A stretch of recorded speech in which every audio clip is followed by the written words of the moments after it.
रेणुका की शादी कुछ ही दिनों पहले शास्त्री नगर में हुई थी। रेणुका बहुत ही आलसी लड़की थी। वो दिन भर बेड पर सोती रहती या फिर मैगजीन पढ़ती रहती और घर के काम भी धीरे धीरे ही करती। एक दिन उसकी सास उसके पास आती है। बहू, आज बेसन का चिला बना दे, बड़ा मन कर रहा है। हाँ मम्मी जी, बनाती हूँ थोड़ी देर में। थोड़ी देर में? अरे थोड़ी देर में तो रात के खाने का वक्त हो जाएगा बहू। अच्छा मम्मी जी, तो फिर आप रात का खाना ही खा लीजिएगा ना। हे भगवान, कैसी आलसी बहू मिली है मुझे, हर काम को बस टालती ही रहती है। रेणुका दिन भर बस आलस पना ही करती रहती। एक बार रात के खाने पर सब बैठे हैं तो रेणुका का पति कहता है, अरे ये क्या, आज फिर से करेला? रेणुका, हफ्ते में तीसरी बार ऐसा हुआ है कि करेला बन रहा है। कुछ भी बना लिया करो। अरे इतनी सारी सब्जी मिलती है मार्केट में। हाँ, पर अब कौन मार्केट जाए और सब्जी लेकर आए, इसीलिए जो था घर पर वही बना दिया। बहू, फ्रिज खोल कर देखती तो पता चलता कि सारी सब्जियां रखी होती है, पर तुम्हारा आलसपन खत्म हो तो तुम्हारी नजर जाए ना। विशाल कमरे में आकर रेणुका से पूछता है, रेणुका, मैंने कहा था तुमसे कि मेरे लिए रुमाल ले आना। मेरे सारे रुमाल खराब हो गए हैं। तुम ले आई क्या?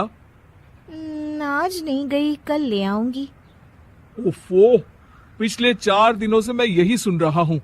बिना रुमाल के ऑफिस जाना पड़ रहा है। तुम तो बहुत ही आलसी होती जा रही हो रेणुका। आपको रुमाल की जरूरत है ना, तो खुद ही खरीद लीजिए ना। हाँ, अब वही करूंगा। तुम्हारे भरोसे बैठा रहा तो कुछ नहीं होगा। एक दिन दरवाजे पर बेल बज रही होती है और रेणुका सोफे पर बैठी होती है, पर आलस में दरवाजा खोलती ही नहीं। अरे बहू, कितनी देर से बेल बज रही है? क्या कानों में रुई डालकर बैठी हो जो सुनाई नहीं दे रही बेल? मम्मी जी, अब आप आ ही गई है तो आप ही खोल दीजिए ना दरवाजा। क्यों मुझे ताना मारकर और देर कर रही हैं? अरे वाह, उल्टा चोर कोतवाल को डांटे। सास दरवाजा खोलती है तो उसकी पड़ोसन दरवाजे पर खड़ी होती है। दरवाजा खोलने में इतनी देर क्यों हो गई? सब सो गए थे क्या? और ये भी कोई वक्त है क्या सोने का? हाँ?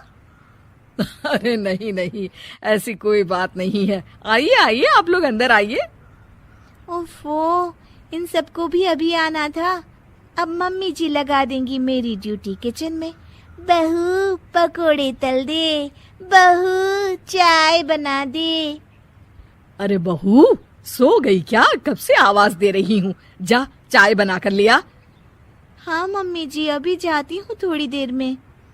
सास रेणुका को आंख दिखाती है। मतलब थोड़ी ही देर लगेगी चाय बनाने में, अभी ले आती हूँ, बस झटपट। रेणुका रसोई में जाती है और इसी आलसीपन में वो चीनी की जगह नमक डाल देती है। जैसे ही सब चाय का घूंट भरते हैं, चाय थूक देते हैं। थू थू थू थू, ये कैसी चाय बनाई है तूने रेणुका? इसमें तो सारा नमक भरा है। हाँ, और ये पकोड़े, इसमें इतनी मिर्च है कि मेरी तो हालत ही खराब हो गई खाकर। और रेणु जी, आपकी खातिरदारी में पहले तो कभी कोई कमी नहीं रहती थी, पर जब से आपकी ये बहू आई है ना, मामला कुछ गड़बड़ा सा गया है।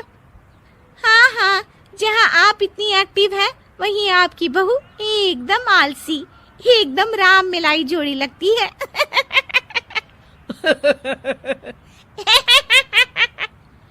अच्छा जी, चलते हैं अब। नमक वाली चाय पिलाने के लिए बहुत बहुत शुक्रिया। सब वहाँ से चले जाते हैं।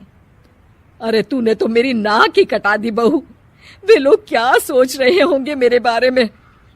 मम्मी जी, मैंने तो शक्कर ही डाली थी, पता नहीं नमक कैसे बन गई शक्कर। शक्कर नमक नहीं बना बहू रानी, तुम्हारा ये जो आलसपना है ना, ये उसी का नतीजा है। सॉरी मम्मी जी, अब मैं ये आलसपन छोड़कर सारे काम अच्छे से मन लगाकर करूंगी।